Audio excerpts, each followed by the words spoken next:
What's going on, Washington Commanders Nation? It's your boy Commander Rio Robinson checking in with the latest and greatest on the Rambling with Rio YouTube channel, where we ramble about the Washington Commanders. Tonight, I got my boys from the Trapper Dive podcast checking in with your boy, my boy Dre, Mual, and AJ. Welcome to the show, my guys. What's good, Rio? Thanks for having us, bro. What's good with y'all, man? How y'all feel right now, man? You know I'm lit, so you know what I'm saying? I told you that was good. Hey, for y'all, you know what I'm saying? I pulled up a little bit, got myself a little Espolone. Okay. I'm in this motherfucker. Okay, what you drinking, Dre? You know I do a show with a bunch of alcoholics and shit. So hell yeah. Hey, don't you got the Lobos hook up though now, right? Yeah, definitely, man. So y'all go ahead, pick up a bottle of Lobos. I mean, I ain't on the show drinking, but yeah.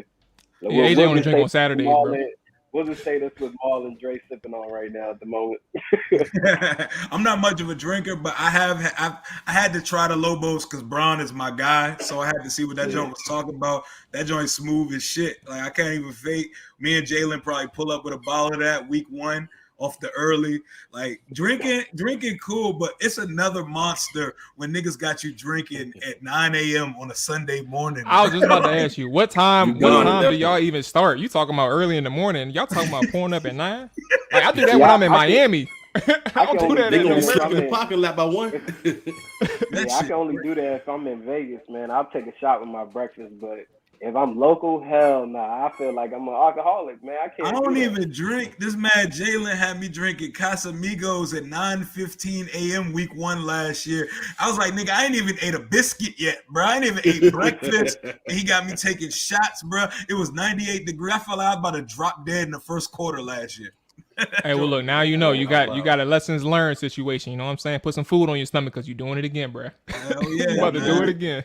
Hell yeah, bro. We 3 weeks away from the start of the NFL regular season. We got our second preseason game coming up this Saturday versus the Kansas City Chiefs, but we can rewind it back to last week, starting with Mual. You know what I'm saying? Mual kills it with the breakdowns. He chops up film as good as they come. My boy does it big. I'm going to start with Mual, then we're going to go to AJ and go to Dre. Biggest takeaways from preseason game number 1 for our Commanders. Ooh, I think the defense. So put it this way, I think the defense was it was interesting because like the way you split it up, that front half and then the back half of the defense was kind of figuring out, how these guys play together. And that those first 2 drives all came down to like simple errors, and it's crazy like how you do those things. But in week 1 of a preseason game, it's like if you identified, and I identified as a person who is like not even in the coach's room. I'm not a player, none of that shit. Like, it's easy for them to sit there and look at it and say, okay, I know what to do next time around when this situation comes, when I get this look, when I get all these things. So for me, it was the situations that they faced and how they reacted against them. So I loved the way that defensive line looked. Like, the defensive line was holding their own. I did have questions on Daron Payne. I did put some clips out. I didn't call him out in particular, but there was a couple plays where he was getting knocked off the ball. And not holding his own in certain situations, like one of the rushes that Baker Mayfield had, like the second down of the second play. Yes, he got washed and sent all the way to his edge rusher when he's supposed to maintain his gap. So, like, a lot of things that ultimately leads to a longer drive. I'm like, all right, I don't think that's going to be a problem moving forward if they can understand from a communication standpoint how to stay in position. And Cole Holcomb, they messed up. Danny Johnson. Put it this way, I actually, Drake, because we talked about him, and Rio, you was in the chat too. I don't think he had a bad game after watching the game no more. He had 2 bad plays. But I think the main thing was him being in the slot with the starters, and he's not no starter. That is a fringe guy, like, who can get his spot taken from anybody on that defense. So, of course, he's gonna get cooked with the starters, and he has to maintain leverage and keep that thing. That's why we got beat on that third down. So ultimately, I really comes down to defense and trying to figure out if they can correct the smaller issues moving forward and eliminate it completely as the season starts, the regular season. Hell yeah. Hawk, facts. Trapper Dive morning show is a much watch to start your day. Don't want to take no shots at the Team 980 or the 1067 The Fan, but that's the shit y'all should be listening to. That's the real, that's the content that y'all should be starting your morning with, and not none of that negative bullshit on these radio stations. AJ, biggest takeaways from Saturday's game? I mean, a couple big takeaways from the games was one, they got up out of there with no injuries, so that was good. It was already a team that doesn't have much depth in a lot of positions within the roster. So the last thing you want is the injury to your wide receivers, your DNs, your D tackles, your linebackers, or your secondary overall. I think for me, another main takeaway, I think we might have a battle for the number 2 position at quarterback. That we need to follow for the next 2 preseason games, and Howell and Heineke. Big facts. I've said on our show in the past where you kind of want your QB1 and your QB2 to replicate one another and not have that much of a fall off, especially when you talk about arm strength, accuracy, mobility, things of that nature. And I just feel like the difference between Wentz and Heineke is so significant that the closest thing on your roster is Sam Howell to being able to still run the same playbook and not having to change so much. So I think that's something to watch there. And I think another key element, once again, is the depth. You want to see how your linebackers look. We seen David Mayo look like Mayo. Per usual. Out there playing like he's in Mayo.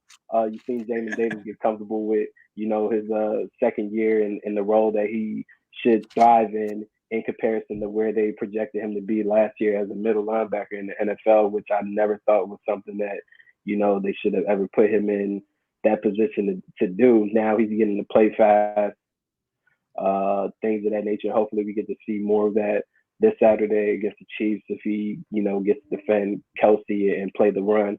But yeah, those are my main takeaways, man. I just hope that, they understand that they need more depth in a lot of positions within this team. Because as you've seen, Ben getting his hamstring a little sore or whatever in the warm-ups before the start of the game, you had to slide in Danny Johnson, and he got exposed.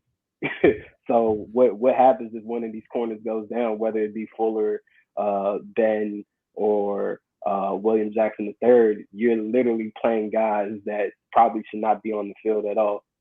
Facts. Hell yeah. And I remember I was watching them at warm-ups because they let the fans come on down to the first row and kind of watch them stretch out and stuff. I remember players stopping to sign autographs on their way to the locker room, but Ben took like a beeline straight to the locker room. And I was like, oh, what's going on here, man? It looked a little urgent. Hopefully that's just precautionary. And it's a preseason game. If it was a regular season game, he would have played. Dre, your takeaway from Saturday. Yeah, man, honestly, the offense kind of, I don't want to go as far as to say they impressed me, but they showed something. They showed signs of life. They showed some flashes. The 2 people that you really kind of wanted to see look good on offense in this game, at least in my opinion, was Carson Wentz and Sam Howell. Not necessarily to say I expected Sam Howell to look good, or even Carson Wentz, but you really just didn't want them to shit on themselves. Like that's the most. Don't put that in the air, Hercules. Don't put that Wentz getting injured energy in the air. Yeah, we don't need that. No, you good. But no, as I was saying, the most important things with your quarterbacks, especially Carson, who is supposed to be now, and who knows what happens in the future. But Sam is kind of being wrapped up as the future. And in preseason, it's hard to really look impressive or great in a preseason game for a quarterback, but it's more important to just not look like shit, and neither one of them did. Carson looked pretty comfortable. He at least got comfortable in the third drive. He looked like he was starting to pick up the momentum on the second drive, but of course Antonio Gibson fumbled. And then Sam Howell, he just went out there and showed that he was a gamer. So those were 2 things really that I liked on the offense. But other than that, you had a couple of guys as well that showed flashes. Obviously Brian Robinson showed that he played. He showed you why they drafted him in the 3rd round, and he's also put Antonio Gibson on notice as we've seen him, be kind of demoted in a sense this week. So those are the things I like. Of course, I want to see Jahan get more targets as the preseason goes on. I was hoping he got at least a catch Saturday, but it was good and encouraging to see that he was getting open. So that was my biggest takeaways for the offense. Defensively, Still feel like you got a couple of things to work on. Danny Johnson getting torched the way he did early in the defense kind of raised my eyebrows a little bit to say, all right, man, are we still going to have these same coverage issues this year? Because the defensive line looked pretty good. The defensive line was getting pressures all game, and that was encouraging. I mean, you want to see them get home, but I don't think they were doing any kind of exotic blitzes or play calling in this preseason game. It was pretty vanilla, but still the coverage issues was something that kind of glared to me. And, maybe that changes when Ben St. Juste gets out there. I'm intrigued to see him get out there, and, you wouldn't have to see Danny Johnson so early.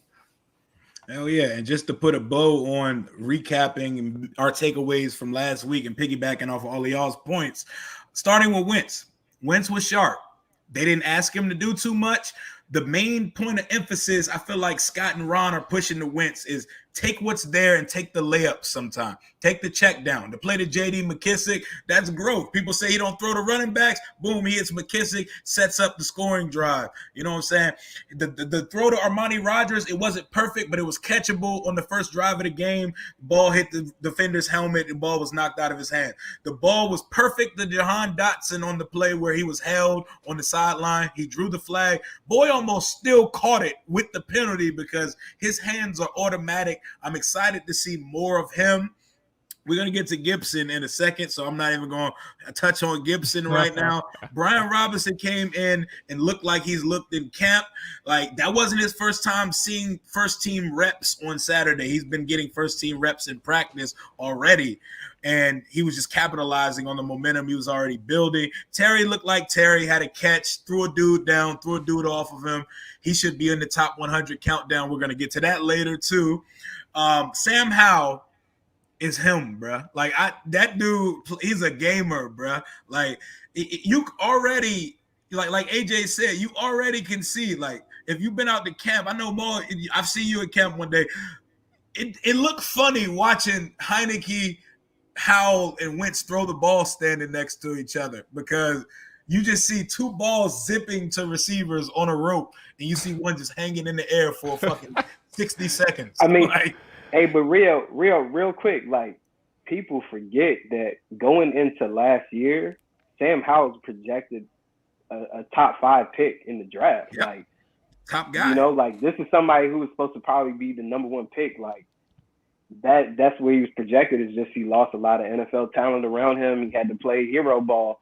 So I guess maybe that film evaluation dropped him down. But that's typically what happens in college ball. The longer that you play at your starting position, the more tape that they have to critique on, and you fall down the ranks. Happens in all positions. But, yeah, you definitely got a steal with getting Sam Howell projected first quarterback in the draft to be taken and number 1 pick in the 5th round. That's a hell of a steal. So, hell of a steal. So are we saying second string, or are we saying first string soon? Like, no, I don't want to. We know what AJ's saying. I'm about to say, we're talking. Let that boy cook. Let him put him in the slow cooker. Exactly. And let him just consume the offense. But I like what I see, and to be honest, I don't want to see Taylor Heineke anymore, bro. Like, I don't want to see him on the field like that, bro. Let him hold the surface, bro, and teach Sam the offense, bro. Because Sam's not a raw prospect. It's not gonna be like some of these other situations we see where a guy is totally mechanically deficient and a guy doesn't get the ball out of his hands. He's decisive. The ball rips out of his hands, and he seems to already be fluent in the offense. He would have had more yards if Harmon caught the joint on the sidelines, and there was a couple plays where he caught some pressure, but Howell definitely stood out. In case people are surprised that he was running on them boys, Howell almost ran for 1,000 yards and 10-plus touchdowns last year at North Carolina because he was out there by himself. It was him and Ty Chandler, bro. He lost Carter, Williams, Newsome, and Diami, and he didn't have a horrible season last year, and there's no reason he should have went 50 picks after Matt Corral, who showed absolutely nothing on Saturday. He got a fluke dub, bro. That man got a fluke dub on the face, like garbage, dog. That shit was crazy. He do shit on Saturday. Hey, but I wanted to say, you know what could be interesting, me thinking far ahead, like if Wentz doesn't work out this year, man, the franchise is in a weird position and seeing how Sam develops, because are you going to go back out there and try to get another veteran quarterback, or are you going to try to draft a guy And in order to get one of those C.J. Strouds, those Bryce Youngs in the draft, you're going to have to be a really bad team. Do you go and pay a quarterback $30 million plus? AJ, to your point, to your point, if Wentz doesn't work out this year, it's most likely he's going to look pretty bad at some point enough in this year for Sam Howell to get a chance early on. Well, not early on, but at some point in the season, if Wentz doesn't work out, that means he's probably doing bad. And that means you're probably going to see Sam Howell at some point this season, if that's the case. But I don't anticipate seeing Sam Howell this season. And fans, although it's exciting, it's tantalizing. Let's pump the fucking brakes. But I do want to see him supplant Taylor Heineke because I don't need to watch him play no more. He threw that little pathetic, sad-ass interception on the red zone. You know, he was under pressure and he got hit when the ball came out. But Heineke is Heineke. He has already reached the plateau, the zenith, and the peak of who he is as an NFL quarterback. We don't need to see anything more. I do want to see more of the rookie. Two players stood out to me, Daniel Wise and Steven Parker. Like, Steven Parker, I didn't know a goddamn thing about Steven Parker, and every other play I looked up, 16 was flying around the ball. Mual, I'm pretty sure, because you know all these guys with your scouting background, tell us more about Steven Parker, because I don't know shit about this dude, but he knows how to find the football. Well, you gonna be mad at me because I don't know shit about that man either. Hey, but listen though, like Steve, only thing I said after the game, because like I mean we know he's been in the league for 4 years, right? And Miami, Dallas, New York Giants. So clearly it's not that. I mean, Washington is very familiar with him off the strength of he was with Dallas and New York. Like they have some idea of who Steven Parker is. So getting him and having him stay in the division is something easy for the coaching staff. But in terms of us, like a person who's really been a journeyman since he's been in, he was an undrafted free agent. Like you just got to see what he does and monitor from there. That was our first time being exposed to Steven Parker and having those plays, like the plays that he made. They were explosive plays for a defensive back. So it's going to be important to see like how he carries on moving forward and seeing who he challenges, because at safety, the only person that you can really think of that he'll probably challenge, fellas, is Jeremy Reeves. And do you all think that Jeremy Reeves is while he's low on the totem pole, but do you think that he's going to be the person that gets cut over for Steven Parker? I'm personally going to sit here and say that I don't think Jeremy Reeves goes because he's a special teams guy as well. Yeah. So they're going to have to find something. Like Steven is going to have a hell of a training camp or practices at this point, and in preseason as well, to try to supplant anybody. But to your point, he had a really impressive first game. His name kept popping out there. He was making splash plays. We'll see from there, but I don't know much about that man. I know about that boy Jamin Davis, and eventually I'm gonna talk about him because we need to give that boy some credit. But yeah, Steven Parker, I don't know too much about him. I mean, I just looked up Steven Parker, man. He just signed with the team August 7th. Yeah, boy, he just pulled up the park. He just came ready to ball and cement his name within this team, and it's a perfect opportunity for him. Once again, like I said, they don't have that depth at safety or cornerback in that secondary overall. So if he, continues to be around the ball and be active, he definitely will see himself probably make this roster. All right, so my man said he could play strong and free, and he was drafted in 2018 by the Rams. I appreciate y'all for that intel because I did not know a goddamn. I thought he was an undrafted free agent. You may be looking at that tight end, maybe. Yeah, true. That might be the wrong dude. Hell yeah, but you know what I'm saying. But next topic, though, we got to talk about the guy that's got all the headlines this week. We're talking about a dude who's running punt team, running scout team, kick return team. Talking about a dude who cannot get rid of the fumbleitis, man. Like, Tiki Barber is one of the only people I can remember who actually got rid of a fumbling issue. Are fans being overly critical of Antonio Gibson, or are fans being too sensitive for the fact that they're holding him accountable for constantly turning the ball over? Because the Friday practice that I went to prior to the preseason game, he fumbled twice, and one of them. Oh, that's the one. That's the one I was at with you. Hell yeah, on 4th and goal when they was running goal line, the ball went in the air like 10 feet in the air. Let's talk about Antonio Gibson. I'm gonna start with Dre on this one. I mean, Rio is, as you said, he's on scout team, punt team. They're probably gonna tell us that he's damn near washing the dishes next, you know. So I mean, that's like you said, they holding him accountable at this point, and you can't be mad at it. I mean, I can go back 20 or so years ago. One of my favorite running backs at the time to play for this team, Stephen Davis. Stephen Davis was a beast here. Yes, big country. He was a beast here, but that dude fumbled on Monday Night Football, lost the game to the Cowboys for us, and I never forgave him. And then he just had that fumbling issue ever since. So, I mean, you look at Antonio Gibson, I mean, you could probably say he cost us the Chargers game last year with his fumble. And at some point, you know, as the coaches are getting frustrated, as I told someone on Twitter earlier this week, you know, someone said, well, you know, a lot of you guys are only looking at the fumbles. I'm like, no, we see it all, and so do the coaches. And I think, you know, at some point, you know, they say Antonio, not only does he fumble, he leaves meat on the bone, you know, a lot of plays, which they probably wanted to be on that bone. Yeah, that's what I'm saying. They wanted to be a little bit more patient with that because they're, you know, they understood that they had a guy that was converted wide receiver. You know, he was a wide receiver in college, and they're trying to get him to play running back. So maybe this stuff comes natural to him at some point. But then when you start fumbling, it's like you start looking at him as a whole in the collective and say, okay, he has vision issues. He dances too much, and then he also fumbles. Like, this is starting to become worrisome. And you know, he's too talented of a player to just say, all right, we're going to just flat out cut. So at this point, you have to really do something to get it through to him, or get through to him. And I think it's a great job that they're holding him accountable. And it's also why you have the Brian Robinson insurance. And Brian Robinson showed the promise this past week to really make Antonio get put on notice. So maybe now ball security will become more important to Antonio and be a whole focus for him when he's running. Hey, Marcus, my guy. He has less.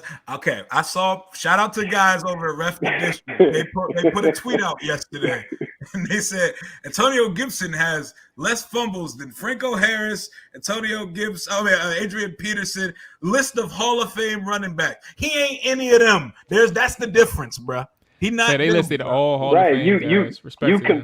You comparing a Lamborghini to a Scion, like. It's incredible. Like, you can't. That's why you can't just rely on stats, and that's a perfect example of that.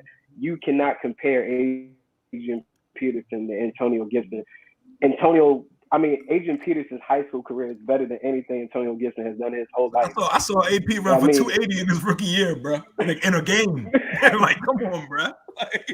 Yeah, people. Wow. That's why I said you gotta. Like, stats is there for you to use as a part of your information, but not the full. It don't tell the full story. But I mean, you know, I'll get into Antonio Gibson real quick. At the end of the day, the fumbling and the lack of vision and just the natural presence of being running back that go hand in hand. It's a combination of the two. That's the reason why they went and got Brian Robinson in the draft. We all knew that they were going to take a running back in the second or third round of this draft, because they don't have a natural running back. Even J.D. McKissick, I feel like he could be a starting running back, possibly 14, but he's a converted wide receiver to running back. But he does a better job of holding on to the ball in between tackles. But with Antonio Gibson, they just got to do a better job of managing him and making sure that he's ready for that moment. But at the same token, it's hard to put your trust in him, because when you're up in a game or you're trying to come back in a game, but more likely when you're up in a game, what do? You run the ball to run down time. You can't give that man the ball and he fumbled. The whole game could be lost off of that momentum of him fumbling. We've seen it too many times last year. I only went to one practice this season. So far. So I haven't seen, you know, what he's doing. I don't really follow up with the day-to-day stuff. But you guys said that you were there, and one day he fumbled twice and one was on the goal line. You cannot trust that man to run the ball in the fourth quarter when you're trying to escape out of a stadium, even if it's at home or away, and you're trying to win. You can't have that type of liability, you know, carrying the ball 20, 25, 30 times in a game. No way at all. Even if you split carries, you're still scared, but you still have to get him involved. He's an athletic guy. He has size. He can move. You just got to get creative with it. And, you know, this is where we see what Scott Turner is made out of. He has to be able to put him in positions to get outside, get him against the cornerbacks and safeties instead of going in between tackles and D tackles, linebackers, and DNs. And let's just see if he gets creative with him, because he's not going nowhere. You'd be a damn fool if you release him. Oh, yeah, he ain't going nowhere. Even if you try to trade him, you just got to get creative with the skill set that he has and understand if we run this man between tackles, we might end up losing the game because of a fumble. Yeah, you all touched on a lot of good things. And I guess from a coaching standpoint, I think, because, you asked a really good question, Real, just in general, like, how do we feel about Antonio? But I think another angle to this is understanding how the coaches feel. And immediately after the game, when you ask, and this is so funny to me because it's like sometimes, people miss it, I feel like. And you ask Ron Rivera, how does he feel about Antonio Gibson's fumbling issues? And the first thing he talks about is how he runs the football. He doesn't even talk about the fumble itself. He doesn't talk about the fumble concerns at all. He talks about how he's supposed to run as a ball carrier. And it's like the first thing you do is avoid the question, but you do criticize Antonio, but you don't talk about the fumbles because it's a problem. And if you know it's a problem, you do not want to emphasize this in the media. You do not want to make this a bigger story than what it is. That has been Ron Rivera's mantra for a long time here. And he's been here for 2 years already, going through a lot of shit. But he doesn't want to make this a bigger story than what it is. So as we transition throughout the week and you talk about how Scott Turner feels, and he talks about, like, flat out, you can't have this. Like, it don't matter what position, it don't matter what year or profession you are as a running back. They don't care that you're in year 2. Like, this is what we drafted you to do. Like, you're a professional and we drafted you to play running back. Now, we may have made a mistake overexposing you, giving you 240 carries in your second year that you may have not been ready for. That's on us, and now we have to adjust. But at the end of the day, you are running back. Antonio Gibson, you are a running back. You got to try to figure this thing out because this is what we're asking you to do here in Washington. So to that extent, the coaches are now trying to figure out ways to put them on special teams. And I think one of the things that we're not or maybe not necessarily understanding, but one of the things that's has been transpiring to this point is that they played them on special teams from like what Dre said, return, blocking, protection, all of these things. But that is an indication, especially if you all listen to Nate Kazer's press conference, that this is a guy who is acknowledged he has to transition to special teams, but also from a coaching standpoint, that they're looking forward to seeing Brian Robinson play against the Kansas City Chiefs, because that's going to be their ultimate test to see if they can move forward with having Antonio Gibson be a role player for Washington and not a starter.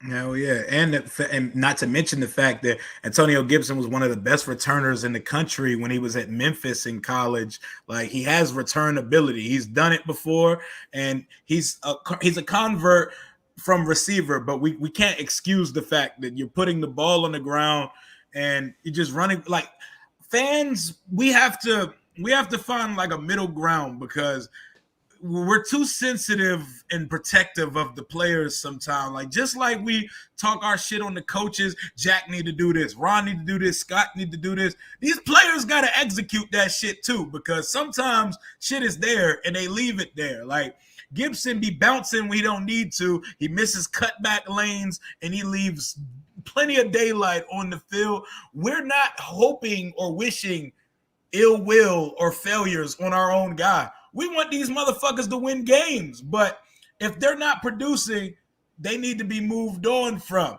And speaking of not producing, our rookie first-round pick last year didn't produce. He was playing out of position. This is somebody I know Mual wants to talk about, so we're going to start right there. Jamin Davis in year 2. My boy be at practice butt-ass naked with the Hoochie Daddy shorts on, jersey rolled up. He has the bravado and the confidence of a baller. Is he going to get there? What have you seen from him, and what do you got? What is the state of Jamin Davis in year 2? I'm going to say he is turning the corner without a shadow of a doubt. Like, I think that he's turning the corner. And before I even talk about what I saw on Saturday, I'm going to talk about what the coach has been saying to all of us in training camp, off season, all of these things, is that, they're starting to see him understand what they want out of his defense. They're starting to see him process things and see things quicker from a schematic standpoint. They understand what Jamin Davis is trying to do for this defense, and also what he can do for this defense. And how does that translate for what Jack Del Rio wants? All of these things are meshing together, and it's coming together for these guys. And I'm not sitting here saying James is going to be a playmaker. We got to understand where he started. Last year was not good. Like, he's not going from not good to elite. we're not even talking about this leap. Like, we're talking about a leap from not good to being a solid, competent player who knows his scheme, but also understanding the concepts that's in front of him and what the offensive lines are trying to do and what teams are trying to do for him. So if you can even get to that point, his athleticism can take care of the rest. And then ultimately, when you become a playmaker, you become more dangerous for your defense and more dangerous to offenses. So for me, I like what the coaches are doing because they're saying things in pressers that are good. J.D. McKissick said that he came in as a whole different player. And then when you see him on Saturday, when you see him play against the Carolina Panthers, you believe it. One of the first things he had, one of the first plays, actually probably like the first run play, was actually a negative play for Jamin Davis, but even still, it was like a 3 or 4 yard gain. But it wasn't like a truly terrible play. Like he just went one way on a block when he should have went on another way.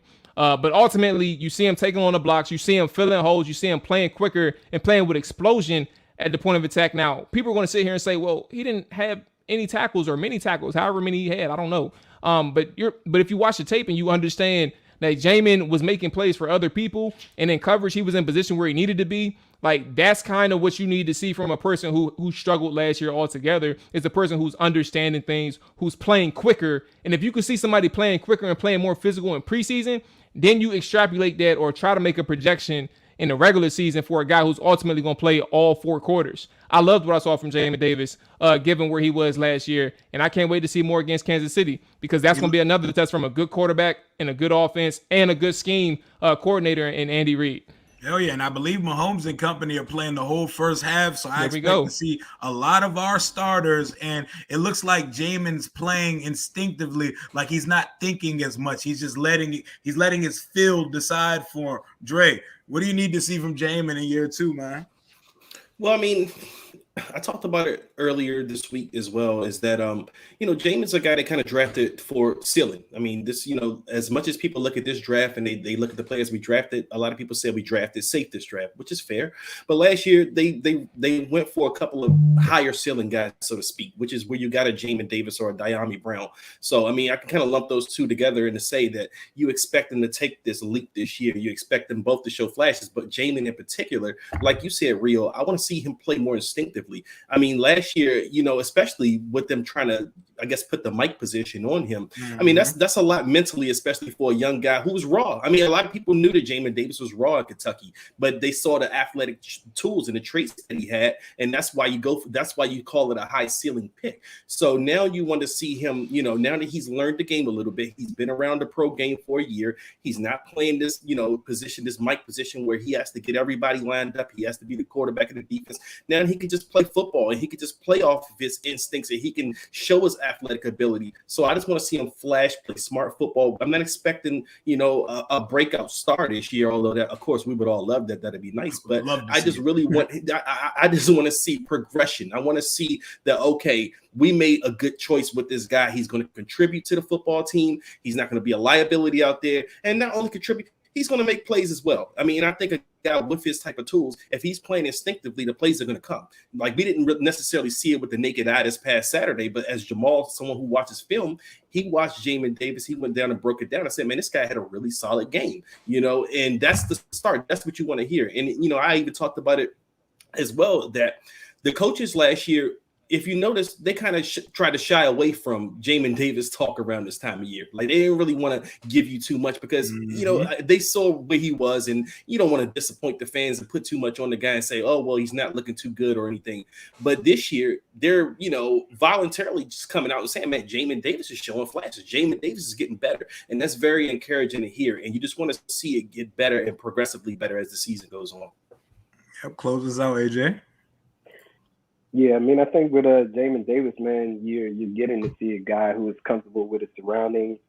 He didn't play a lot at Kentucky. He boomed up the charts of the draft board late in the process due to the fact of his athleticism. You're getting to see that on display. I think Washington did him a disservice by drafting him number 19th overall and giving him the middle linebacker title.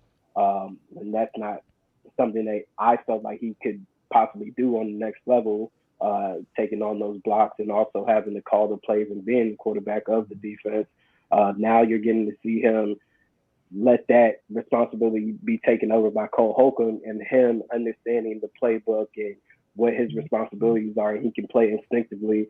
And once you know what you're doing out on the field, you can play fast, you know how to react. And that's exactly what you're seeing out of him in training camp.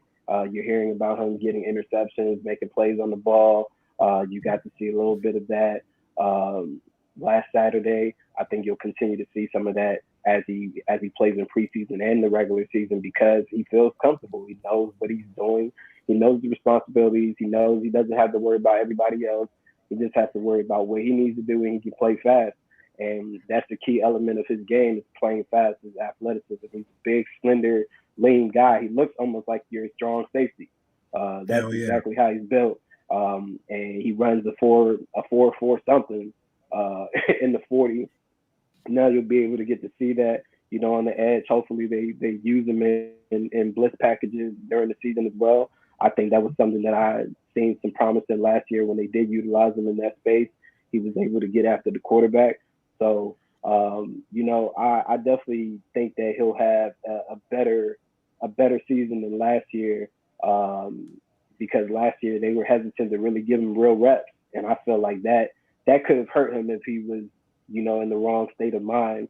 Unfortunately, they didn't adjust with who he was as a player during the season. And now you're getting to see in year 2, he's going to be used in the proper way that he should have been used last year. Oh, yeah. And before we leave the Jamin topic, should we make a call to Chicago for Roquan Smith? And if so, what would the package consist of? Like, what would the compensation look like to pull off a Roquan Smith trade? And how would that linebacker room shake out if we were to do that? Anybody take it from there? Well, I know Holcomb got to go. He's gonna be in that part. He's gonna be in that package. You think so? Yeah. Gotta be. I feel like you can still keep Holcomb. I think what's being spread around probably too much, and it's really being said a lot because they don't have 3 linebackers on this team. So they're trying to force the thought of 2 linebackers. But at the end of the day, you can still keep Holcomb, let him play on the weak side, and bring Roquan in to play the middle. The thing is, this front office is not. They're not forward thinkers. That's why they got put in the position of having to release Matt Ioannidis, losing a Tim Settle, then also possibly they could have lost J.D. McKissick. They're not forward thinkers. So I don't really see them necessarily making a play for Roquan, because if you trade for him, you're probably going to have to pay him at least $18 to $19 million a year. I think he's worth it.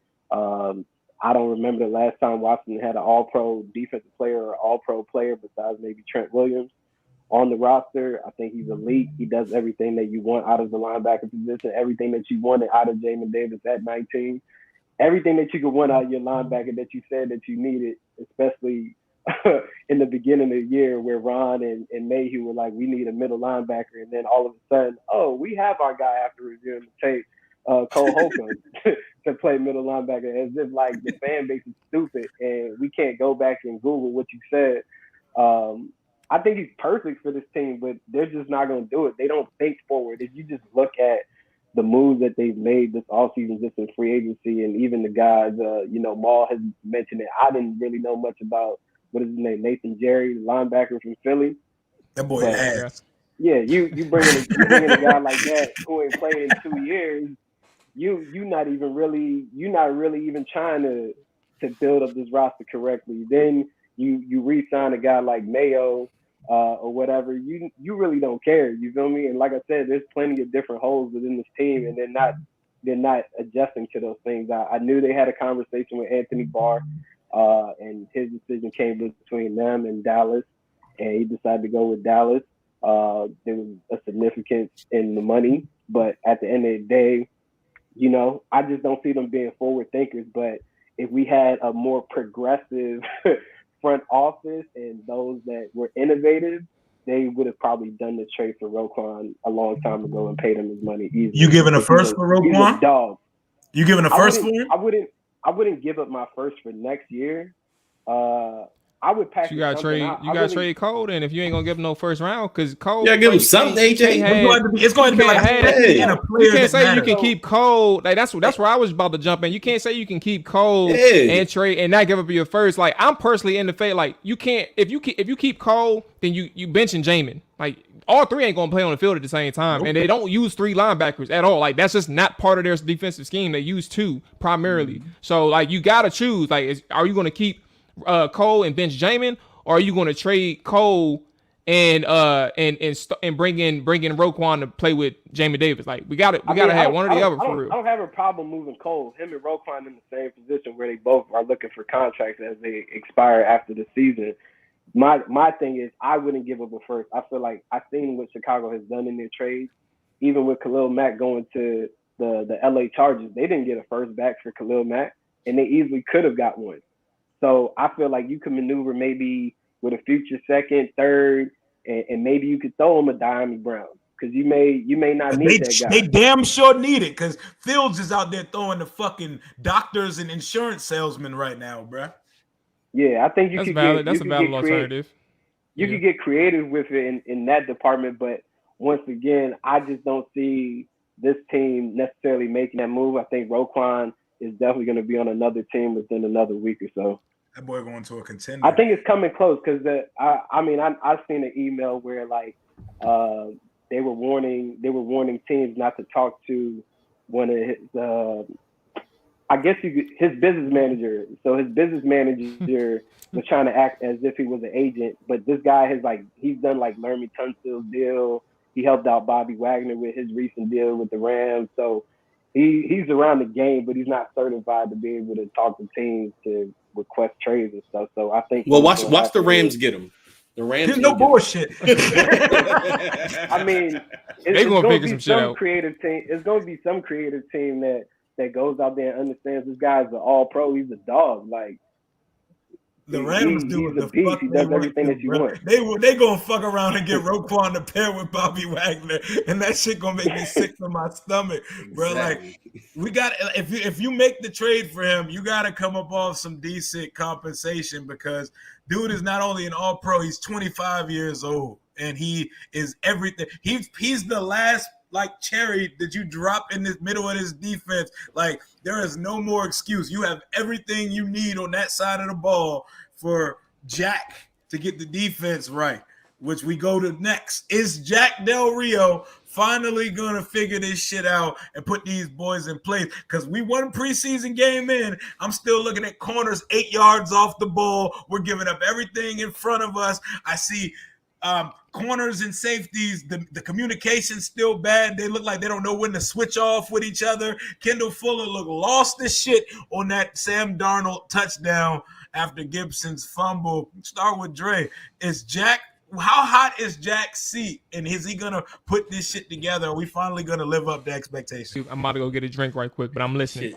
Yeah, no, Jack's seat should be cooking right now. I mean, obviously, because the defense, last year you had all this hype about the defense. You're, the number 2 defense in the NFL in 2020, 2021. You have high expectations. You got this defensive line, this really, really, really talented defensive line. You signed William Jackson, and then you just come out and you just straight up shit the bed for at least the early part in the season last year. Now, I will give them some credit and say they got a little better at the later portion of the season, but still, I mean, the defense looked like shit for most of the season, and you just can't have that with the talent that they had. I mean, we can't sit there and just blame it all on not having linebackers. I mean, if you wanted to do that, you can say, well, he has a hand in the linebackers, like he has a say in the linebackers. So, this year you've been humble. Like last year, you got humble. Now going into this year and that first preseason game, as you mentioned, Rio, that wasn't encouraging. I mean, we still seen some of the same things, and like I mentioned earlier, it just wasn't anything to write home about or nothing to say, man, well, I think we're going to go out and dominate. But I'm still going to give them the benefit of the doubt and say, okay, they didn't show too much of their hand, this week. They just wanted to get some guys out there going. Maybe we'll see a little bit more in the Chiefs game, but I'm not really anticipating that. But I will say, I will give them a wait and see approach to see how things shake out for the regular season, because we are hearing some good things about players that didn't really play too well last year. Like William Jackson is one of those guys. Like William Jackson, I'm hearing great things about in camp this year. I mean, he admittedly said that he just wasn't comfortable last year. He said it last year when it was happening. He said, I'm not comfortable with some of the things that we've been doing. Like I haven't really done it this way. And this year he just repeatedly comes out and says, I'm comfortable. I know what I'm doing now. And I know my responsibilities. And a lot of people that's out there watching practices are seeing that as well. So that's an encouraging sign. If he becomes the number one corner that you signed him to be, that changes your defense a bit. If Chase, whenever he does come back, if Chase is the game record that you drafted him and expected him to be, that changes the defense around. And I know a lot of people, might say, well, as long as he's good, that's fine. No, we didn't draft Chase Young to be good. We drafted Chase Young to be great. And that was the expectations that came with him. So I'm expecting greatness whenever he does suit up. I mean, that's just the type of talent that Chase Young is. And I think that's fair to expect. So that's the guy. Then Jamin Davis, the guy that we've been talking about all night. If Jamin Davis starts to progress and shows something at the linebacker position, that changes your defense. So, I mean, I don't know how much better all of this makes the defense, but it shouldn't be putrid as it was last year. So, but a lot of this responsibility is on Jack Del Rio. He has some talent. So now you have to coach these guys up. So if these guys start out, I mean, even if they're just not even top half of the league this year, I don't know how long Ron can roll with him. Yeah, I mean, I think Jack Del Rio, man, I don't even think he should have a seat. The seat shouldn't even be hot. He should just be standing up with a lighter behind his ass, like, because at the end of the day, if you even put the shit off the field aside, look at the rankings for the defense last year. You can't tell me you fired your D-line coach during training camp and you want to hold him responsible and things on the line communication-wise, but shit is aligning with Jack Del Rio. Like, I mean, it just doesn't add up to me. Like, overall, I feel like the game has passed him by when it comes to these different nuances of how offenses are being ran. Back in the day, he was cool. When he had the Broncos last, that's the last time I remember him having like a top defense. That was a team with Von Miller, Darren Stewart, Bradley Roby, Chris Harris, Aqib Talib. Like, you had great veterans on that team that could also hold guys accountable aside from the scheme that you call them. But the game was played so much differently than that year that they won the Super Bowl as the Broncos. Like, it was called completely different. These days, it's like he's just relying on the front four to get to the quarterback. And it's like, nah, bro, you got to draw more blitzes. You got to be creative. You got to send more guys off the edge or through the gaps, something. Like, you just sitting back and you putting your guys in bad positions to not win. And you also aren't really adjusting to what they do best.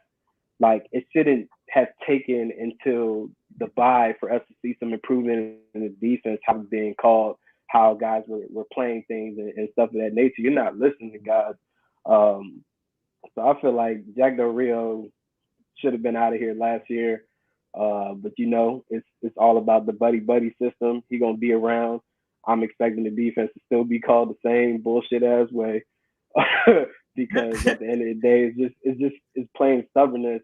I think you got to see a little bit of that even in the preseason. Like you said, why is it 3rd and 4 and your corners are playing 7-8 yards off the ball?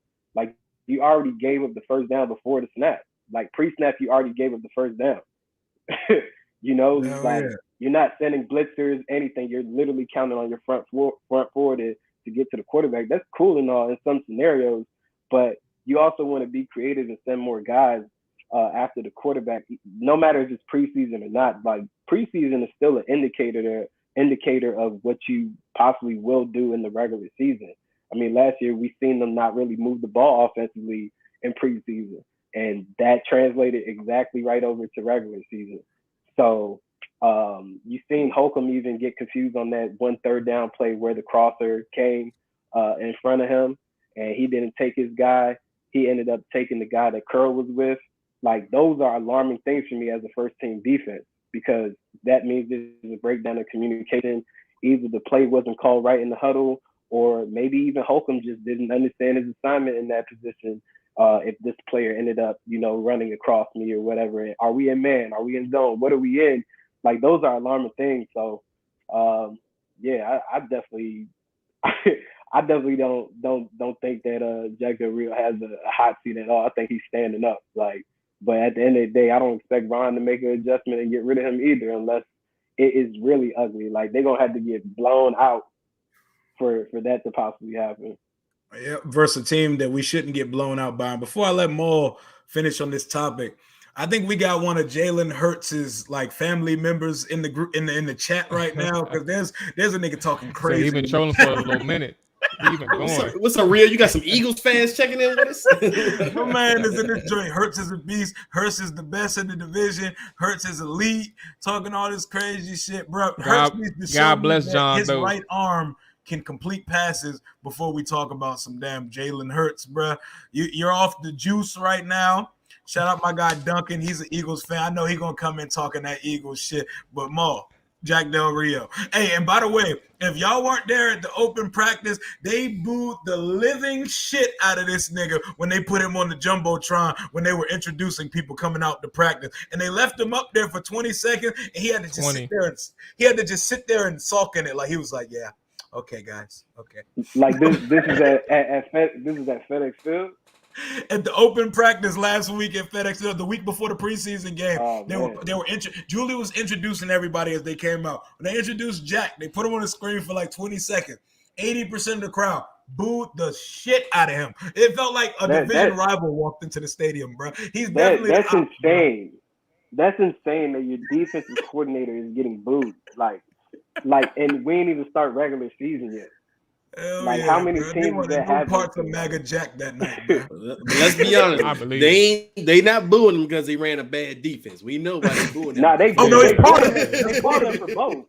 They booing him for both. If he had a top 3 defense, you think they be booing him like that? Hell no. Hell yeah, we wouldn't give a fuck. They boo him a little bit. Yeah, you can just point to 2020. We was calling him MAGA Jack in 2020. That boy had a top 5 defense. I shut up. Yeah. I ain't say shit. Jack, bro. Take your hydroxychloroquine. Do whatever you got to do, bro. Keep these niggas right on defense. Mo, Jack Del Rio's leash in 2022.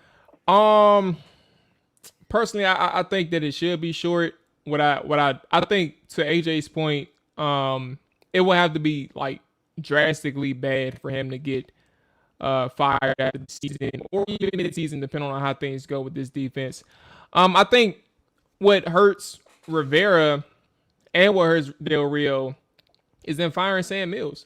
At the point in which you fired him, and you fired him a couple days before the first preseason game, you're ultimately, I mean, we get it. Like, y'all had a history, like, in a negative light in Washington. Like, obviously Rivera and Sam, they had a chemistry and they had a friendship and a coaching history prior to Washington. But in Washington, Sam did not mesh well with either the players or maybe even the coordinator to this point. And maybe he didn't even get across to Ron to an extent. And this was actually reported by Sam Fortier, where he mentioned in the off-season meetings, you know, when the players have the end of the season meetings with their coaches, same thing with the assistants with the coaches. And Rivera told Sam at that point, hey, I'm going to need you to step that shit up. Like, step that shit up, bruh, because I'm going to need that. So at some point, something happened. And I think, I don't think it really came from Ron to give that ultimate, like, hey, you got to go type shit. I think something else happened outside of that. And, you know, I'm pretty sure everybody worked their theories to this point. So that is what it is. And, but ultimately, when you remove Sam at the point in which you did, you're essentially saying this defensive line can be better without him. And this defensive line is going to be better with the player or the assistant that they replaced them with. I think ultimately, if this defensive line performs in the way in which they did last year, then you really have no shot.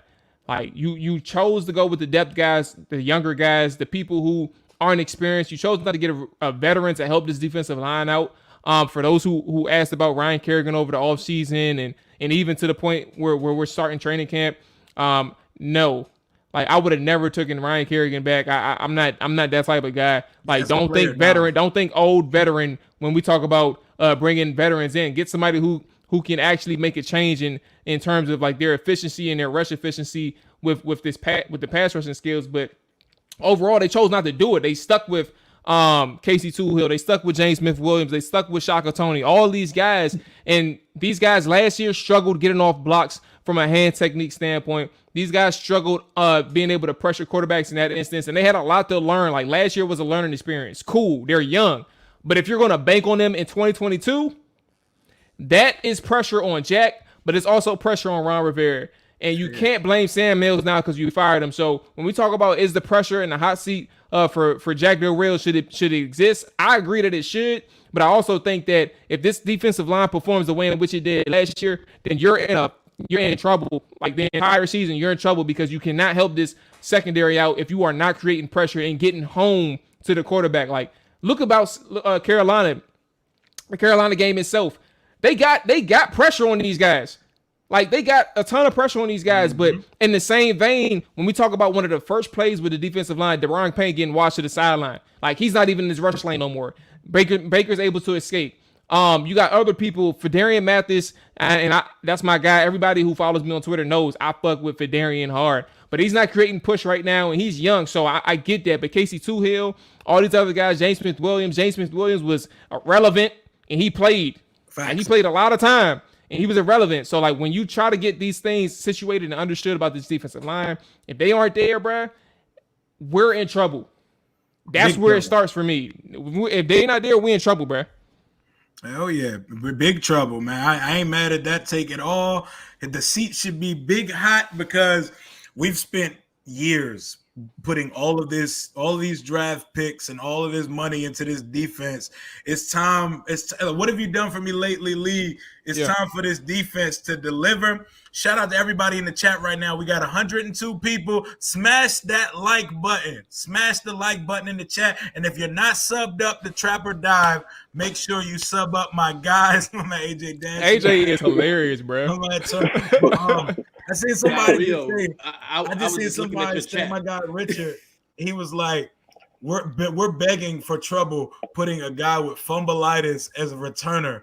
Like Gibson, that's a point. I didn't even think about that shit. I got one. You got it, AJ. Go ahead. It's a point, but I'd rather him go against them corners, them people that don't really know how to tackle more so than running in between tackles. And he definitely runs better in space. Like, I mean, we've seen him do it at Memphis. That's one of the great things about his skill set coming out of Memphis. He was a good kick returner and punt returner. I don't even got to say nothing else. That's the thing. Like, it really comes down to playing in space. Like, when you have a guy, Antonio Gibson, and you're asking him to run in between the tackles, that's where you're going to get your problems. And I didn't touch on this earlier when we talked about Antonio, but yeah, one of the things that he has is ball security in traffic. Like, he exposes the ball way too many times, and sometimes you got it as a running back, and sometimes you just don't. That's a guy who just doesn't have it. But if you give him an opportunity in open field where he can make plays using his eyes and using his eyes in space, but using his athleticism as well, then you have more opportunity to make plays for the team that you're on. And to your point, AJ, I 100% agree with you. Playing space, he could probably play a little bit better in that aspect. Keep him away from in between the tackles. Dre? And let me just say something real quick. Like, the two issues that Antonio Gibson has overall, you can't simulate in the offseason. You cannot simulate running in between tackles in the offseason.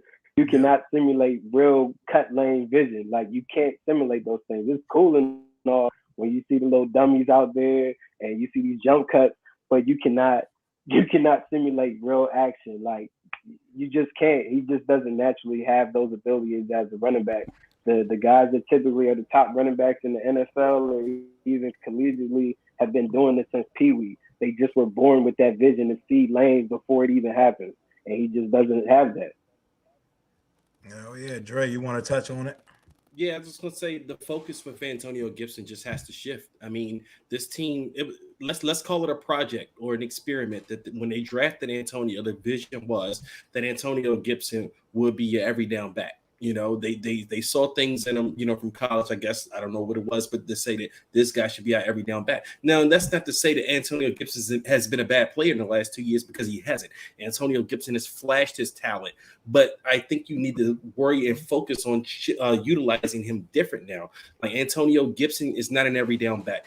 We need to like use him as a low volume Debo Samuel or something where he's just a weapon. And whether that's on, return teams, whether he's out there like in space on returns, whether he's playing offense, whether you're using him in a screen game a lot more, whether you're running routes with him a lot more, maybe you're doing jet sweeps with Antonio Gibson a lot more, but get him in spaces where he doesn't have to think too much as a ball carrier to say, I need to worry about this gap or this hole. Get him where he is best, where he can be explosive, where he can, make plays in space. That's what you need to focus on instead of making him an every down back. And that's why you have the luxury of having a guy like Brian Robinson who can be that in between the tackles guy or whatever you want him to be as a running back. And you just use Antonio Gibson, as someone, as a weapon. And as AJ has been saying, this is what Scott Turner has to really get creative. If this is a guy that you want to keep around, and you should, because he is talented. I'm not saying you go out and give this guy another contract or anything, but what I'm saying is you utilize this guy, you find a role for him, you find what makes him really good, and you use him to his strengths.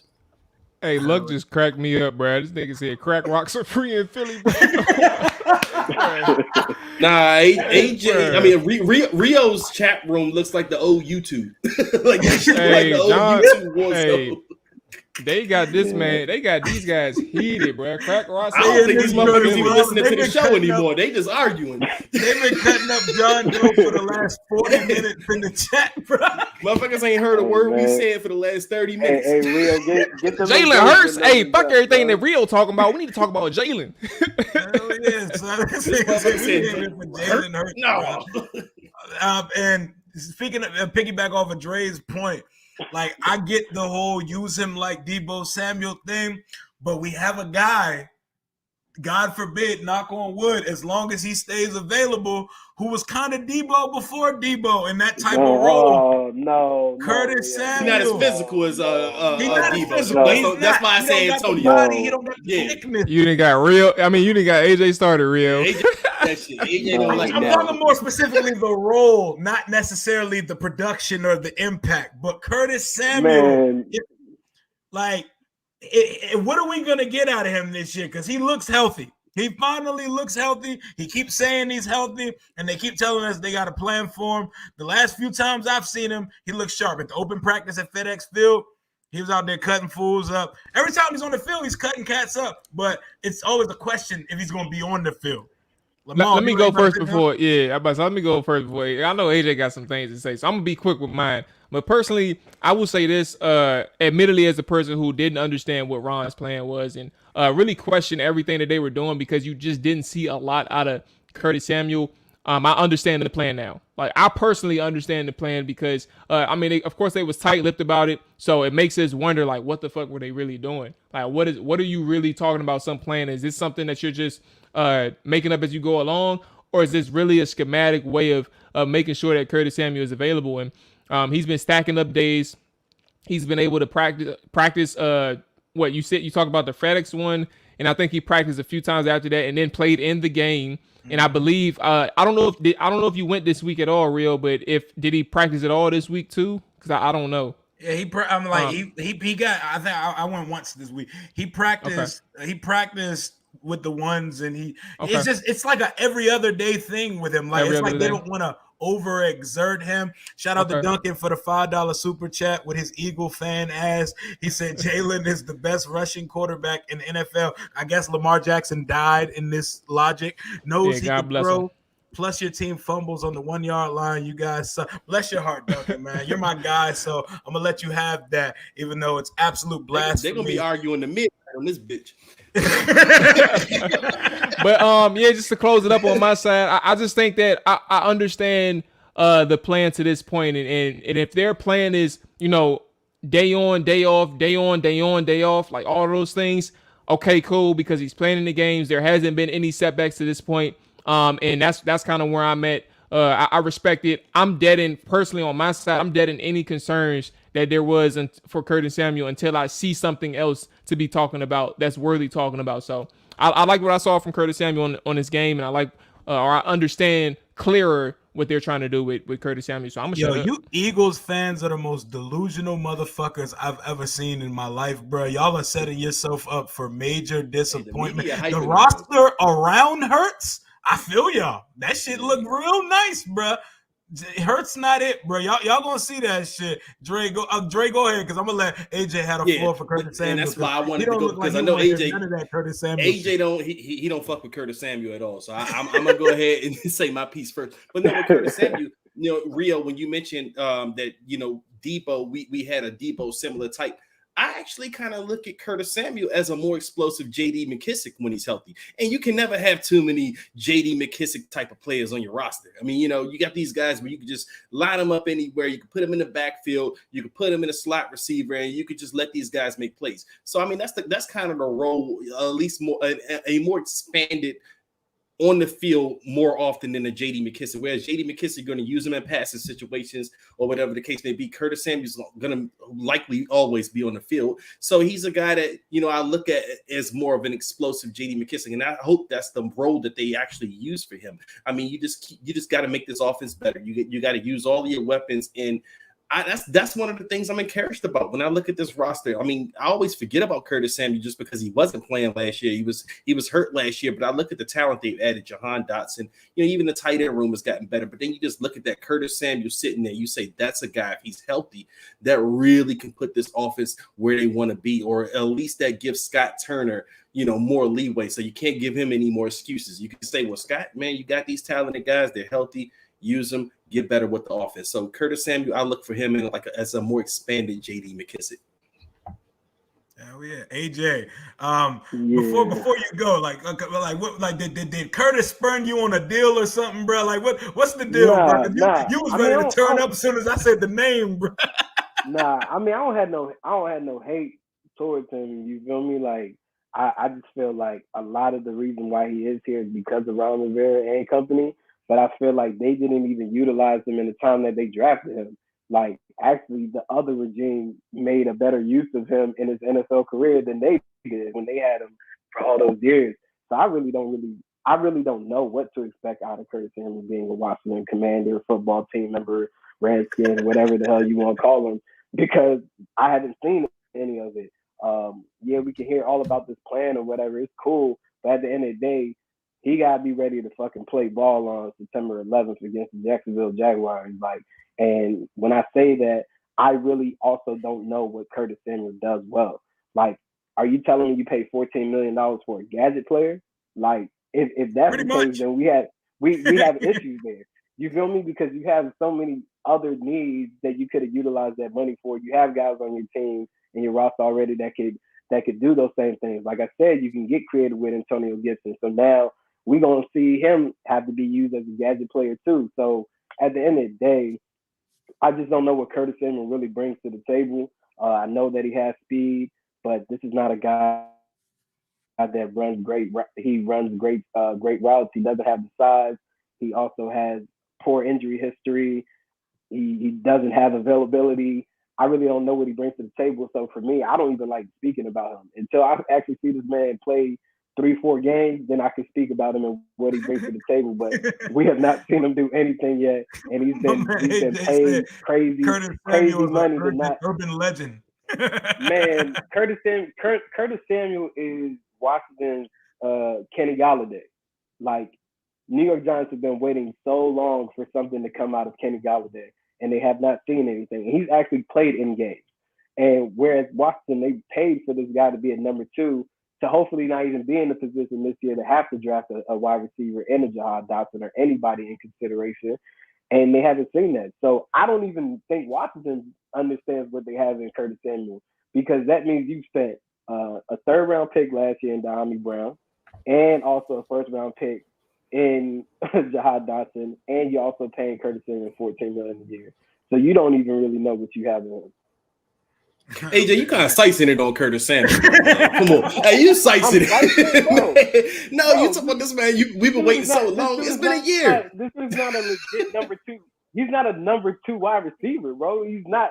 Like, even in Carolina, his last year, they had Robbie Anderson, DJ Moore, and him. Like, he's really a gadget player, but I really don't even know if Scott Turner has that in his repertoire to really get creative like a Kyle Shanahan. He do, bro. They've been cooking that shit up in practice the days he's actually out there. But like you said, we gotta see that shit to believe it, bro. It's the way I feel about supernatural shit, bro. Like, I can't believe in that shit unless I actually run across it, but I'm not gonna try to run across it, but we gotta see that shit to believe it. Shout out to my guy Hercules. This is one of the guys who was pushing the Red Wolves name hard as shit in the name process. Shout out for the $4.99 super chat. He said, after Washington showed its mascot poll, fans are demanding a hog mascot. Is it because they love hogs this much, or that they hate the Commander's name this much? All right, I'm gonna point this to the panel, because did y'all see that the 4 choices for the mascot is hog, dog, superhero, or historical figure? And this is for a mascot, like physical nigga in a costume running up the sideline doing cool shit. not nigga in a costume. What is y'all's dog in the fight? I like dog, but we all know that these fucking old ass fans gonna make hogs it, and they're gonna tie this shit back to the team's history. Hey man, bring the cheerleaders back and get rid of them dudes that be on the sideline dancing and shit. Like, bring the cheerleaders back, bro. See the Beat Your Feet Kings at halftime like shit. Hey, no bullshit. Dad and them fuck the cheerleaders up, man. They fuck the cheerleaders up for all of us. We can't have cheerleaders no more. Bro, you already know what's gonna happen. They gonna pick the most generic shit. Commanders is generic. Like, they already got it in plan, whatever it is. It's a hog. You already know, like, it's not going to be nothing but a hog, bro, because they're trying their best to pull back in all the motherfuckers that still aren't over the name change. They fake it. Let me ask y'all for the fans that they have creative powers, and they don't. They already know what they're doing. Like, this is an old thought process of everything that they've done. So yeah, you already know it's gonna be hogs. Like, you already know it's gonna be a damn pig. Let me ask y'all, and Rio, I definitely want to get your take on this. I just don't, like, for me, when they talk about, giving or asking for our opinion, like from the public's opinion, regardless of what the topic is, because they've done it on multiple occasions. So forget a specific topic, but do we all, like, has it always been a feeling that they've had a plan in place all along, or is this something where they genuinely are trying to, like, change their future or make a decision based on fans' opinion? Like, I think all parties involved that aren't the motherfucker that owns the team, they genuinely want fan perspective and they want to involve and keep inclusion. But I think the owner doesn't give a fuck. And like he said, the name is going to be Commanders, but you're about to go out there and pull these motherfuckers in this video, and you about to show them all these options to make them feel like they were included. But I bought this name 2 years ago. We're not going from it, but we're gonna give the illusion that it was. But I think Jason and all the other people doing shit, I think they genuinely want to involve people, but ultimately the guy that owns the team writes everybody's checks, and there's not but so much motherfuckers can do. Bro, those people get paid way too much money to keep asking the fans for their fucking ideas and their thought process. What are you getting paid for? That's just keeping it a buck. I do understand that. For every single thing, like, it's cool to have some type of interaction just from a marketing background. It's cool to have that thought process. Transparency should definitely have a cap to it, though. Like, at a certain point, it's like I get sick of, like, the team succumbing to being bullied on Twitter. Like, stop letting fucking Michael from Kalamazoo, Michigan tell you that you need to change something and you come out and apologize for some shit. Man, fuck that nigga, man. Like, how actually fucking balls and stand on your own, real, bro? That is the point of what I'm saying. If you put something of a vote for a song or a mascot on a website that anyone in the world can access, the real fans are not even voting. It's people just like in these damn comments talking about fucking Jalen Hurts all show. You feel me? Like, it's people that are also having the input in what this team could possibly be if you are really counting on the fans to make that decision for you. Like, it's just a flawed metric overall. Like, I just think at some point, just do what you want to do and call it a day, and the fans don't have to deal with it. They either gonna rock with the team or not. Like, you know, and odds are they still gonna rock with the team. Hell yeah. This is something I wanted to touch on too, is that, you know, I've been hearing quite a few fans say they aren't listening to us. But they are listening to some people. I don't know if how serious they're taking it from the people they're listening to, but the truth of the matter is there's always going to be a faction of people that didn't get what they want that feels like they're the majority. Like, I'm the majority because I feel this way. And if you aren't listening to me, you're listening to no one. So that's what I'm seeing from a lot of fans. Is a lot of fans is, they feel like they're unheard because, certain choices didn't go their way. I mean, we've seen it with the Red Wolves name. A lot of fans love that name. And because they didn't name the team the Red Wolves, a lot of those fans feel like, they aren't listening to us. We were the majority. Yeah, I mean, who knows? They may have been a majority, but they also could have just been the majority on social media. I mean, this fan base is bigger than social media. So, I mean, but who knows? Can I ask a question? Because we're doing a show right now with someone that has won one of their competitions, right? If I'm not correct, if I'm not mistaken, Rio, you won a competition ran by the team, right? Mm-hmm. Do you feel like anything that you told them in private was ever implemented or really thought out? I feel like we're talking about the ambassador. Okay, all right. Yeah. I will they ran say the whole program, right? I and will you say won. So we're doing a show with someone who has won a franchise ran program. And do you feel like anything you told them in private had any implementation during the season or even going forward? Yes, but not enough. That's my answer, because I feel like I'm actually interested in this. They didn't actually start to implement the things we were saying until we kind of applied the pressure of y'all got us here and doing these focus groups and stuff, but we're really not seeing what we're suggesting and stuff. It's small shit. Like, the speakers aren't loud enough at the stadium. The gold member lines don't run right. So it's small shit. It's in the stadium, outside of the stadium, game day experience, training camp, just simple fan shit, And then the more that we kind of like, so are we actually doing something here, or is this for show? They started to, okay, we actually need to involve y'all. And this year, the second year of the program, completely different. Like, the whole energy is different. They can tell that we were just like, all right, we was just here last year for vibes and a swag bag and a leather jacket and the Letterman. You know what I'm saying? This year, it definitely feels like we're actually involved in shit. Like, we definitely had a say in like the themes for the games, the 90th anniversary stuff, the patch and rollout and all shit like that. But what were you gonna say? No, so I was just listening. I did have a question, but you kind of answered it. But it sounds like more so. Actually, I want to know, not what it sounds like, but I want to know, like, when you're going through this process with these guys, because you answered it on the surface level. How did y'all like feel understanding that they weren't, like, when you mentioned that they weren't taking it serious? How did you all feel? How did you in particularly feel like, damn, these motherfuckers, like, I'm starting to question if what I'm even doing here is getting through to these guys. Like, I have ideas, I have things that I want to talk to these guys about, but I don't think they're taking me seriously. And obviously we're talking about last year, and you're saying things are different this year, but how did that part feel when you're trying to talk to these guys and get through to them, and you're not even sure that they're even taking your input and your participation as seriously as you're taking it? We have like a ambassadors group chat, and we be venting in that joint. We just be like, all right, bro, they're gonna use us at some point, bro. Like, it's funny, but like y'all the little El Salvadorians in Tacoma Park. Damn, man, that's my hometown too. God damn.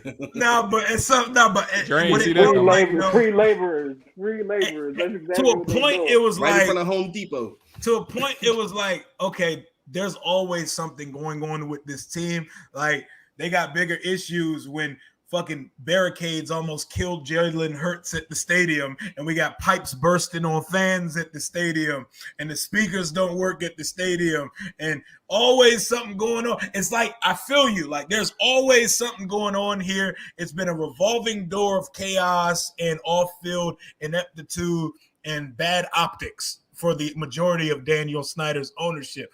But also, it's like, you selected these 35 people to actually have a say and be a fan voice into what's going on. I know everything we say is not going to be implemented, but just come from a genuine place when it comes to these things. Like at first there was a bunch of focus groups and stuff, and then there was like weeks and a couple months went by. It's like, all right, we fans again. We just fans again, bro. Like we just here for vibes, bro. But have the Letterman though. Have the Letterman. We get you a swag bag when the gear drops and it's in stores again. But this year, they've definitely taken the initiative and realized they actually put a budget behind the program this year. Last year, we were the lab rats of the program, and this year, they're actually putting a budget and an actual plan, and there's an itinerary of things that are taking place. So we're going to see how they deal with fan inclusion. I think this fan inclusion shit, there has to be a line drawn at this shit too, though, because every motherfucker on Twitter cannot influence what the team does, bro. And then they get mad at the fans who do get influence. It's a jealousy thing that happens with that. That's what I'm like. You can't open up the floodgates.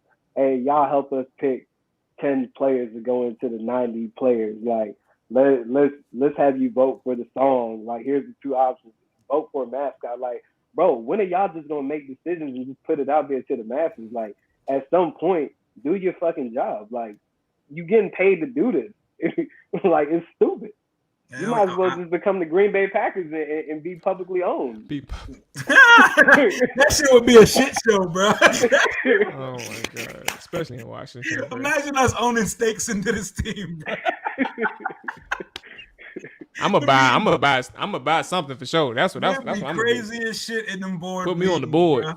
I got a couple more for y'all. We can wrap this up for the night. What the fuck is going on with Tom Brady and the Bucs? Is he about to quit on them niggas, man? AJ, you got the floor with that one. You know better than us. I mean, I think part of his plan of coming back was to not be in a strenuous situation in training camp. Like, you know, come whenever you're ready to play. You feel me? At the end of the day, he's put so much time into this game, and he's good. He knows exactly what his role is. His teammates understand who he is. They understand what he can do. He's already won them a chip. He's letting that man sit back, relax, and kick it with his kids before they start school and family or whatever. And when it's time to go for week one, he'll be there. I really don't have a problem with it. I mean, it's Tom Brady. If we talking about somebody else, then yeah, maybe it could be a bigger ordeal. But I mean, it's Tom Brady. He's gonna be ready. He knows exactly what he's supposed to do. Fuck that, EJ. This man's 45 years old. You don't know if he coming back. Like, this motherfucker probably ready to, quit. His wife is sick of sitting around waiting for him to finish playing football. He's 45. She probably in her mind thought he'll retire at 39, 40 years she may be old. Stepping out on him. You know what I'm saying? I'll have my husband. And that's what probably happened when he What up, Tara? How you doing, boo? 45 years old, my man Rio doing the pimping. My man said, boo. You know what I'm saying? But yeah, I mean, he's 45 at this point, man. She probably thought he would have been done years ago, man. You know, he ready to come home, be a family man. So she probably just threatened this motherfucker, man. She probably was like, look, man, Tom, this pool boy here, he young, he looks good. And, and Tom, I got to take a leave of absence. I got to go take care of family shit. It's personal now. I mean, we don't know when he's coming back. Todd Bowles is like, man, at this point, I'm non-committal. Like, I still got a team to run. But, I mean, I do think that, if he does come back, yes, fine. Because as AJ said, he is Tom Brady. You're not worried about him knowing the offense. But I think at this point, people are probably in a limbo. Like, does he really even want to play anymore? Like, I mean, is his heart still here? I mean, because no one knew if he was going to even retire or come back. I mean, a lot of people probably thought he was retiring this past year. And he got that deal already set for him when he does retire. The biggest TV deal we've ever seen. Exactly. Yeah, exactly. So that's exactly why he's going to play, because he easily could have took that bread and just traveled for, maybe 20 weeks out the season and be Gucci. Like, he's going to come back, man. He's earned that right to not have to be at practice and training camp. Like, Look how many players retired during training camp the first week. I think this team alone had 2 or 3 guys just retired in like a couple of days of training camp. Like, players hate training camp. Like, but they ain't do nothing. They didn't know if they even like football. But that's my whole point. If those guys hate training camp and they ain't doing nothing, they ain't getting those type of reps. Like, just imagine with someone that's been doing it for so long in this league at a high level, that was probably part of his deal, like, to come back. Like, hey, man, during training camp, I don't really want to be there. You know, let me spend some time with my family. I'll come back the last week and everything is good. And they were like, okay, cool. What? We're going to deny Tom Brady to have to play Blaine Gabbert or Kyle Trask? Hell nah. And at that time, I think it was just Blaine Gabbert. Yeah, do what you need to do, Brady. We'll see you September. My man said we're talking about practice. Thomas Brady. Thomas Brady. Hey, but no bullshit. I get it, man. Like, Brady's in a spot where, you know, you've accumulated 21, 22 years NFL experience, bruh, and what, 11, 12 Super Bowls, bruh. Appearances, not necessarily rings, but like something double-digit Super Bowl appearances. I don't know the exact number, but you're up there, bruh. And seeing that type of like consistency from a production standpoint and having that pedigree, I get it. I don't know if this was planned, and I guess that's something that we have to like understand from a local standpoint. I don't know, bruh, but popping out like this is a little weird. I don't even remember, fellas, the last time anybody ever did some shit like that. Like, I don't remember anybody ever doing anything like that, and I understand that nobody's ever been Tom Brady, but bruh, like disappearing in the way that you did, like, and just saying I'll be back in due time, like that shit's new to me. I don't even know how to. I really like understand that, comprehend that, because like, what does that do for anybody that's knowing their offense? What does that do for the people on their team? What they're just gonna say, oh, it's time. You know what I'm saying? I know we're gonna be back hitting on all cylinders when he comes back. I don't know, bruh. Like, you may fuck around, waste the season on some shit like that, just because he ain't want to play in preseason. Like, he's always in New England. He's did it. Like, he's been in Tampa Bay for 2 years now. This is his third year, obviously, but in New England, you're playing into the second quarter of games, throwing like 30 fucking times a preseason game. So who fucking knows? Who really knows like what's this going to do? So it's interesting. I've never really seen this before, and who knows if this will ultimately pay off in their favor or ultimately hurt them, at least early on in the season. I don't know. Hell yeah. My man said stroking Giselle for training camp is part of his contract. And my man said he eating avocado ice cream, watching Giselle do yoga in her bikini. He cooling. He living like a king right now.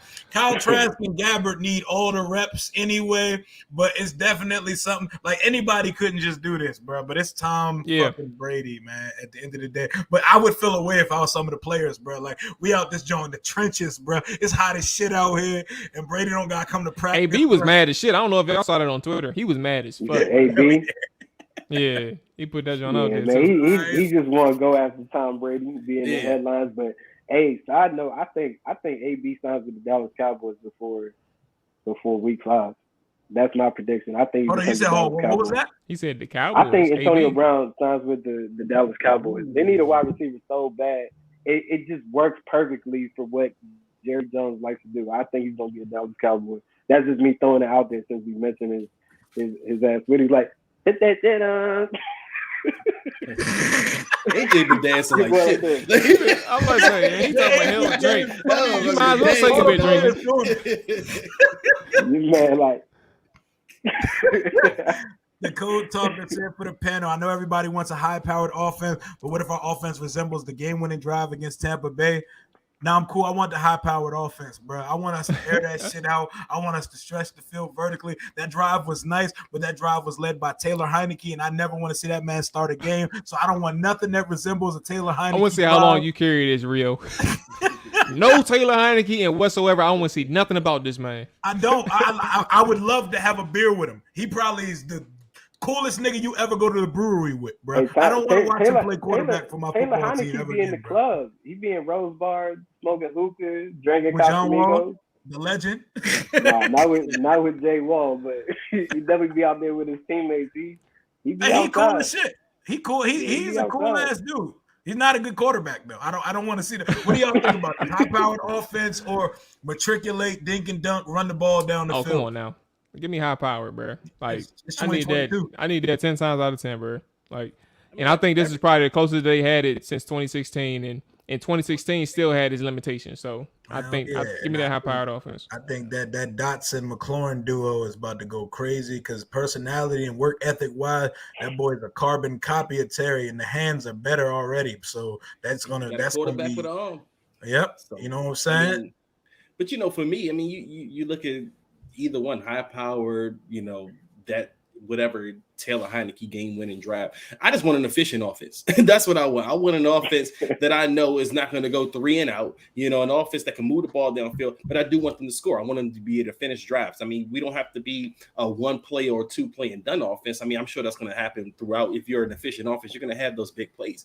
But for me, I just want an efficient offense to know we're going to put pressure on defenses all game long. Like, you're going to have to game plan for these guys. Like, you're going to have to, really see us. So just give me an efficient offense that knows how to finish drives, and I'm good. It doesn't have to be high powered and we just making exciting plays all game. Just something that's going to put pressure on defenses and make us a threat every possession we have the ball. Just win, baby. AJ. Yeah, I'm in the same position as Dre, man. You just want to see an efficient offense. I can't remember. Well, overall, I think you just want an efficient team. You want a team that plays a complete game on the offensive side of the ball and defensively. But you bring in Carson Wentz, who likes to push the ball downfield. You're hoping that you see some big plays happen downfield with Terry McLaurin, Curtis Samuel, Jahad Johnson, Brown, whoever else is out there. You're hoping that they score, offensively over 20 points per game. That'll put the defense in a better position. But overall, I just want to see efficiency. But I don't think efficiency and Carson Wentz go together, though. Hell yeah, but we gonna hope for the best, and we gotta ride for the guy. Michael said we about to find Gibby bouncing at some clubs in DC part-time. That's gonna be the DC story. That shit might happen this weekend. Roger is gonna close the show with this one because this is the correct answer to that question. I don't give a shit. Just win the fucking game. Correct. And this was, we went 90 minutes. We went longer than I expected. That's a lie. You do care if they have an efficient offense. It don't matter. I know I do. You win the game. You win the game, and you go to the playoffs, and then you just watching the team struggle to fucking score. Like, that's not fun. The league has been built around offenses scoring points. Like, and it's 2022. Like, you gotta be offensively fit. Facts. It's 2022. Yeah. But that's gonna close this live, bro. We went for 90 minutes. We got you. Thank you guys for bringing the questions, and thank you guys for bringing the energy, that real nigga energy that I expected y'all to bring. Love what y'all do over there at Trap or Dive. Everybody in the chat, 113 in right now. Make sure y'all smash that like button and y'all subscribe to my guys over at the Trap or Dive podcast, starting from top to bottom. Let them know where they can find you on social media. Go ahead, AJ. I think you're at the top of my screen. Social media on Twitter, man. It's AJ_Thompson Jr. Once again, man, it's been a fun episode with Rio. You said real nigga energy, I guess. Even from the VA side, you know what I'm saying? He don't believe in that N-word. Nah, I really don't be on here saying, I gotta be politically correct and shit. But I'm supposed to too, bro. I cut up a little bit when I need to, bro. Yeah. I just feel like taking a jab at the VA folk. At the end of the day, man, I appreciate you, having us on your platform, chopping it up, talking about Washington Commanders football. And I hope to have more conversations with you as the season continues for all of us, and keep doing great things with your platform, man. Appreciate you, my guy. Mual. Yeah, at Let Mual Tell It, MUAL, at Mual at Let Mual Tell It on Twitter. I don't know how I butchered that one, but yeah, man, that's as simple as that. I'm mainly on Twitter, and you can find all my work there. You can find the links and everything for Trap or Dive. Obviously, the Trap or Dive YouTube channel is you can search it. It'll be popping up right there. Rio mentioned that the morning show that is going to be the first thing tomorrow morning, Monday, Wednesdays, and Fridays, all those things. So back to Rio, man. I appreciate you having us on. Same thing that AJ said, bro. It's definitely a pleasure, bro.